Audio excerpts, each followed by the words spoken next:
OBC का reservation मिलना चाहिए 27% प्रमोशन में, पुरानी पेंशन लागू की जाए। हमारा बैकलॉग भरो, पूरा एक स्पेशल ड्राइव चलाया जाए और तब उसको भरा जाए। ये तो 54% से ज़्यादा होना चाहिए आरक्षण में। टेक्निकल का निकला हुआ है, नॉन टेक्निकल का निकला है, लोको पायलट का निकला हुआ है, उनकी एग्ज़ाम जल्दी से जल्दी कराई जाए और जिससे ज़्यादा से ज़्यादा लोगों को रोज़गार मिले और हमारी पोस्टें भरी जाएँ और लोगों के ऊपर जो मानसिक तनाव हो रहा है ड्यूटी का वो समाप्त हो।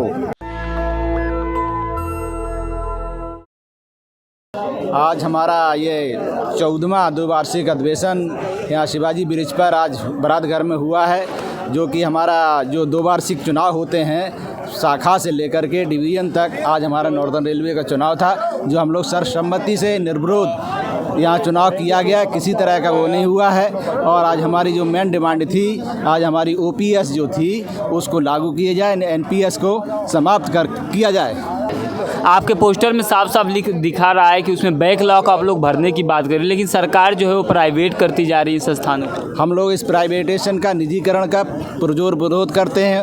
जो हमारे ओबीसी का बैकलॉग खाली पड़ा हुआ है 27%, उसको तत्काल भरने की मांग करते हैं। कुछ पोस्टें हमारी सेफ्टी से रिलेटेड हैं, उन पोस्टों को भरा जाए और हमारी जो सुरक्षा से जुड़ी हुई हैं और उन पोस्टों को तत्काल भरा जाए, हम लोगों की डिमांड है। जो इस समय हमारा विज्ञापन निकला हुआ है, कुछ पोस्टों के लिए टेक्निकल का निकला हुआ है, नॉन टेक्निकल का निकला है, लोको पायलट का निकला हुआ है, उनकी एग्ज़ाम जल्दी से जल्दी कराई जाए और जिससे ज़्यादा से ज़्यादा लोगों को रोज़गार मिले और हमारी पोस्टें भरी जाएँ और लोगों के ऊपर जो मानसिक तनाव हो रहा है ड्यूटी का वो समाप्त हो। लेकिन एक और चीज़ आप लोगों की मांग है कि ये जो प्रमोशन में रिजर्वेशन के लिए हम लोगों की बहुत दिनों से डिमांड चल रही है कि जैसे SC ST को प्रमोशन रिजर्वेशन दिया गया है, उस तरह से OBC के कर्मचारियों को भी प्रमोशन में रिजर्वेशन मिलना चाहिए, क्योंकि वो तीसरी लाइन पे आ जाते हैं। पहली लाइन पे तो हमारा जनरल पहुंच जाता है, दूसरी लाइन प्रमोट होकर के SC ST वाले पहुंच जाते हैं, तीसरी पोस्ट पर OBC वाले रह जाते हैं, तो उनको समय से प्रमोशन नहीं मिल पा रहा है। इसलिए हमारी पुरजोर डिमांड है कि हम लोगों को OBC का रिजर्वेशन मिलना चाहिए 27% प्रमोशन में, जिससे हमारे कर्मचारियों को भला हो। और हमारी मेन एक डिमांड है, यदि रेल प्रशासन चाहता है तो हमको JCM में और PNM में भागीदारी दी जाए, जिससे हमारे कर्मचारी हित हो सके और उनका परमानेंट नेगोशिएशन किया जा सके और हमको PNM में भागीदारी दी जाए। सर, आपके पोस्टर में ये जो GDC और LDC है, इसमें क्या होता है कि LDC हमारी हर कैटेगरी के लिए खोला जाए, कुछ कैटेगरियों में खुली हुई है, सभी कैटेगरियों में लागू की जाए। और लार्जेस्ट स्कीम जो हमारी चल रही थी पहले 2016-17 में हमारी बंद कर दी गई है। लार्जेस्ट स्कीम जो हमारे जो सेफ्टी से रिलेटेड कर्मचारी थे, उनके बच्चों को वो नौकरी मिल जाती थी, वो नौकरी इस समय बंद कर दी गई। इस लार्जेस्ट स्कीम को पुनः लागू किया जाए और सभी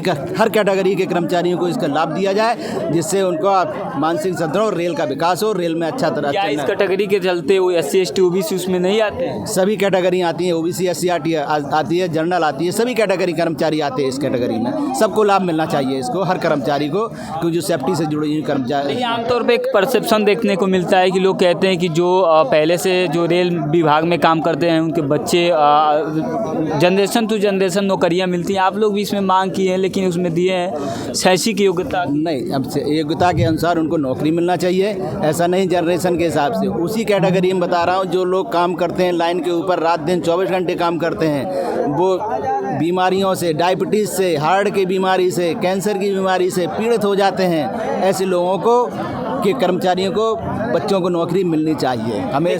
लेकिन देश भर में तमाम बैनरों के नीचे सर OPS की मांग चल रही है, लेकिन अब आप लोग NPS पे ही आ गए हैं कि NPS भी मिल जाए और उसमें OPS का नहीं, NPS का हम विरोध कर रहे हैं। हम लोगों को जो OPS में दी गई सुविधाएं हैं वो OPS वाली पूरी OPS में लागू कर दी जाए, हम उसके लिए तैयार हैं। क्योंकि जो OPS हमारी सुविधा थी, पुरानी पेंशन स्कीम, उस पुरानी पेंशन स्कीम से हमारे कर्मचारियों को बहुत लाभ होता था, परिवार को लाभ होता था और बुढ़ापे का वो सहारा होता था एक।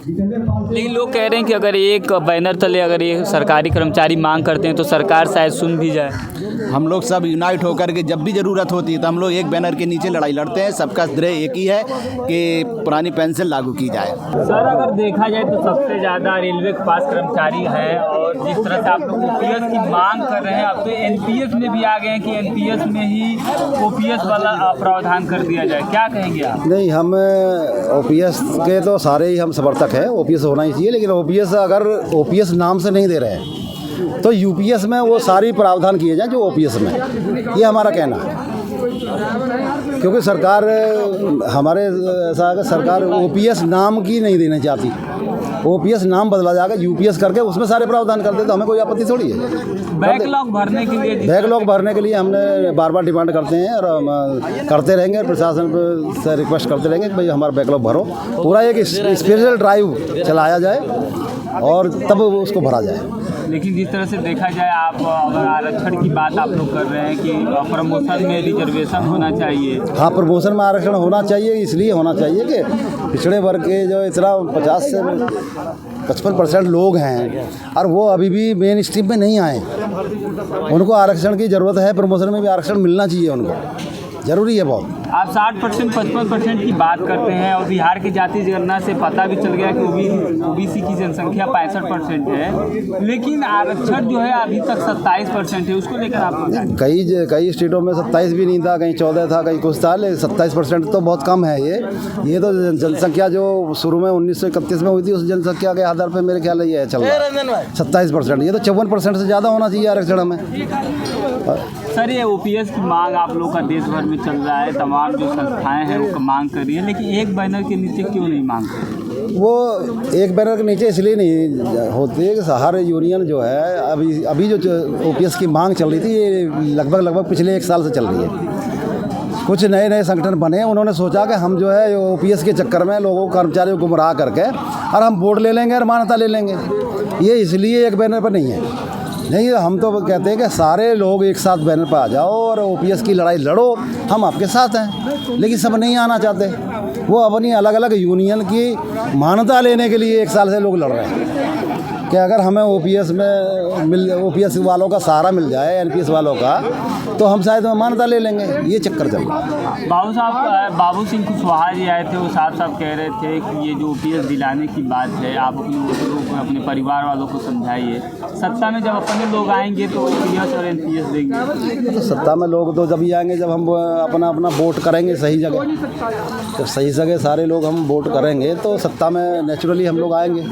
अभी हम लोगों को अपने मन बनाने की ज़रूरत है कि हमारा कौन भला कर रहा है, कौन है। मोदी जी से उम्मीद नहीं है भाई, उम्मीद कहाँ, उसमें तो उम्मीद की बात नहीं कह रहे। उम्मीद तो ये है कि मोदी जी को वोट दे रहे हैं लोग, तो मोदी जी को भी करना चाहिए कुछ ना कुछ, तो कर्मचारी के बारे में सोचना चाहिए, परिवार के बारे में सोचना चाहिए लोगों के। ओपीएस यार ऐसी चीज़ है, मोदी जी किसानों को दे रहे हैं, किसानों के लिए दे रहे हैं ना, किसानों को आपको पेंशन दे रहे हैं, विधवाओं को पेंशन दे रहे हैं, दूसरे कई लोगों को पेंशन दे रहे हैं, और जिनकी पेंशन चली आ रही है उसको ख़त्म किया जा रहा है।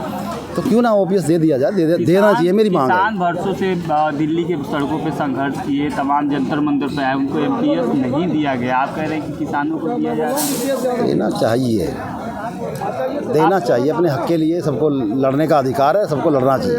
आप हमारे चैनल के माध्यम से देश भर के एम्प्लॉइयों को क्या समझ? मैं देश भर के एम्प्लॉइयों को ये कहना चाहता हूँ कि देश भर के एम्प्लॉय इकट्ठे हों और अपनी मांग के लिए इकट्ठे होकर संघर्ष करें। जब संघर्ष करेंगे तो निश्चित रूप से कोई भी सरकार हो, कोई प्रशासन हो, आपकी मांग मानी जाएगी। शुक्रिया। Thank you. नेशनल दस्तक की आपसे गुजारिश है कि अगर इसको बचाना चाहते हैं तो नेशनल दस्तक को सब्सक्राइब करने के लिए रेड कलर के सब्सक्राइब बटन को दबाएं, फिर बेल आइकन की घंटी दबाएं। नेशनल दस्तक को बचाने के लिए बहुत ज़रूरी है कि हर खबर को शेयर करें, लाइक करें, कमेंट जरूर करें।